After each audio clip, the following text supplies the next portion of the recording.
He doesn't apologize. He doesn't contextualize it. He doesn't say anything is wrong that he ever does. And then you're surprised that people come at him and to say that it's overreaction? It's nonsense. It's political malpractice in the main. I'm actually not surprised at all. Mean-spirited. It's dark and it's ugly. And everybody knows. Chris Cuomo squared off with Katie Pavlich in a fiery debate over accusations of racism involving Donald Trump.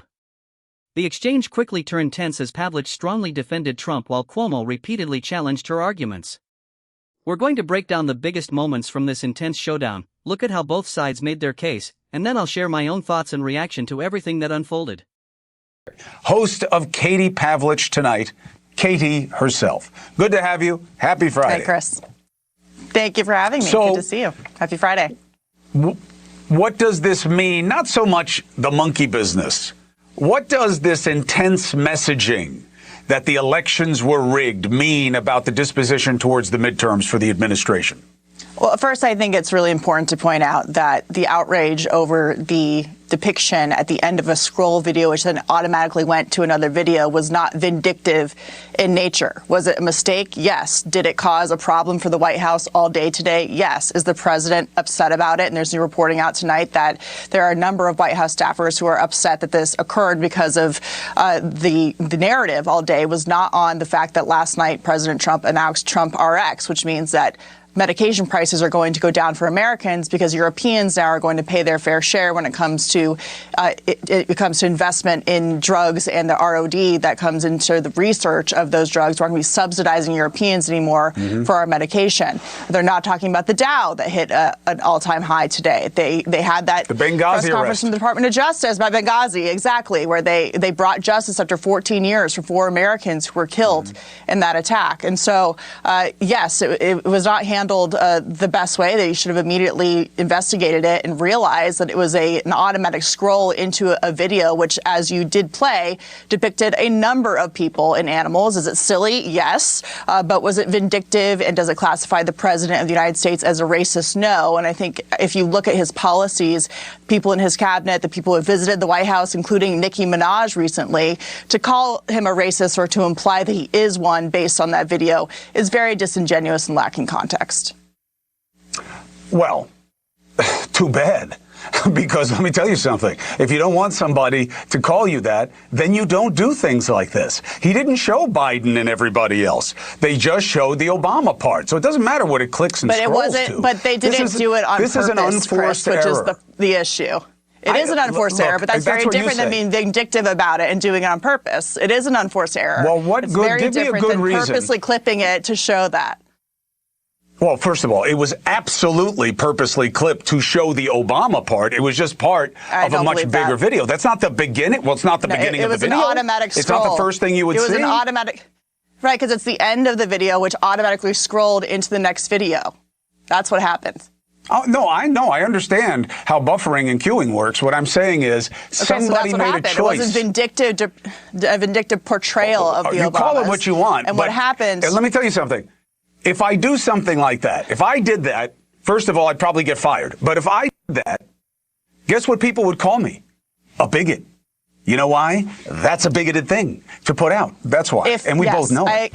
I agree, Chris. I agree with you that if they purposely only clipped this portion on purpose, it would be bigoted. It would be disgusting. But they didn't purposely clip this portion on purpose. It was part of another video that got scrolled into automatically after they were portraying the other video, which is the one they were clipping for the feed. They didn't watch it all the way to the end. So there's a difference between vindictively clipping a video to show the Obamas this way, which is not what happened. It was an automatic scroll to a video which depicts a whole bunch of other politicians in these ridiculous animal costumes. Is that silly politics? Yes. But to argue it was done because President Trump is a racist and to portray the Obamas this way purposely, I'm not arguing that he is a racist. I'm not saying he's a racist. I'm saying listen, Katie, words matter. Context matters, as you say. You want the defense of it, use it as a sword and a shield. So if you do something like this, this is a racist thing to do. It doesn't mean you're a racist necessarily, but what you did invites the racism, okay? And what's more important is, you know what I do if I did this by mistake? You know what you do if you did this by mistake? You say, I'm sorry. That's what you say, because you are mortified. You are mortified. Not him. Not him. I did nothing wrong. I have nothing to apologize for. I don't care if you're offended. And then Katie, and then Levitt comes out there, bloodlessly and says, oh, this is all on you, fake outrage. Senator Tim Scott didn't think that. Is he a dope? Well, Chris, the best thing for them to do was to say, this was a mistake. This was not done on purpose. Yep. Here's the full video that was scrolled into the previous video that was being posted by a staffer on the president's True Social account. That's not what they did. And then it caused a problem for them all day long. But again, I'm very glad you just showed the full context of the video, which portrays a number of politicians in animal costumes. So not sure how you can make the case that it was only racist against 2 people portrayed in the video and not the rest of them portrayed in the video. Okay, if you want it to be disgusting and prejudicial towards everybody, I'll concede the point. Let me ask you something else. It's racist against Trump to say he's a lion costume? I mean, this doesn't make any sense. Katie Pavlich comes across as one of the most aggressive voices in MAGA media. It's hard not to notice how often this style of politics relies on confrontation, especially when Donald Trump frequently talks about nasty women. If he's talking about people like AOC or Caitlin Collins, many would argue they're simply doing their jobs.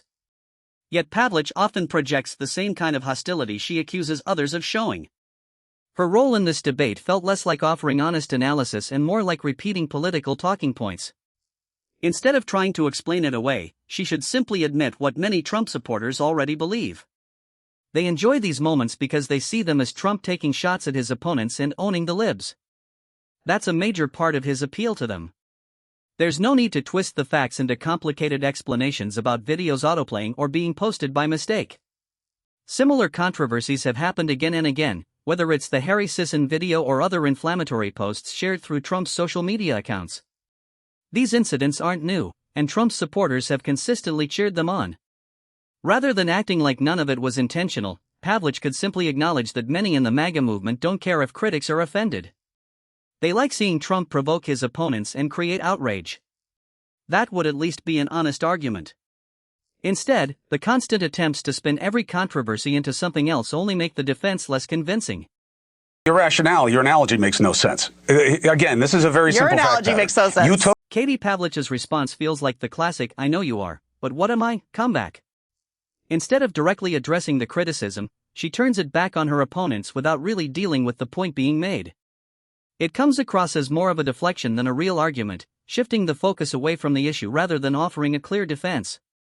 Pattern? Where's the fact look, Katie, pattern? I know you need that. Katie, I know you need that to give you some kind of high ground that this is being taken too far, but this is on you. He doesn't apologize. He doesn't contextualize it. He doesn't say anything is wrong that he ever does, and then you're surprised that people come at him and to say that it's overreaction? It's nonsense. It's political malpractice in the main. I'm actually not surprised at all. Mean-spirited. It's dark. And it's ugly, and everybody knows it. Let's move on. I'm not surprised at all that this happened today. I said that. I said they should have done it better from the beginning. I'm not surprised there was outrage. Well, they left it up for 12 hours. It wasn't done vindictively.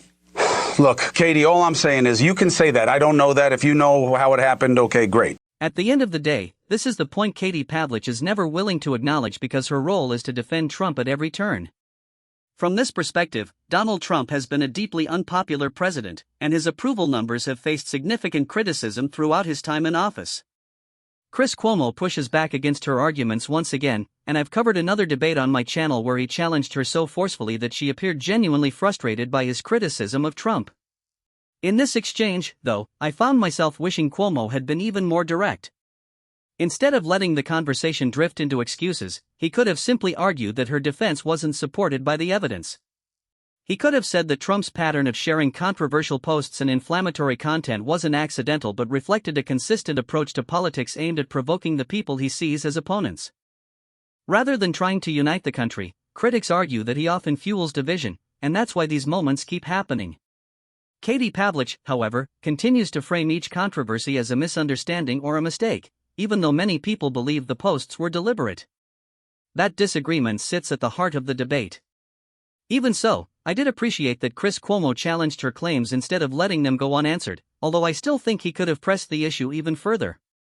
Now I want to hear from you. What do you make of this debate? Do you think Cuomo should have challenged Pavlich more aggressively, or do you think he handled the exchange the right way? Share your thoughts in the comments below.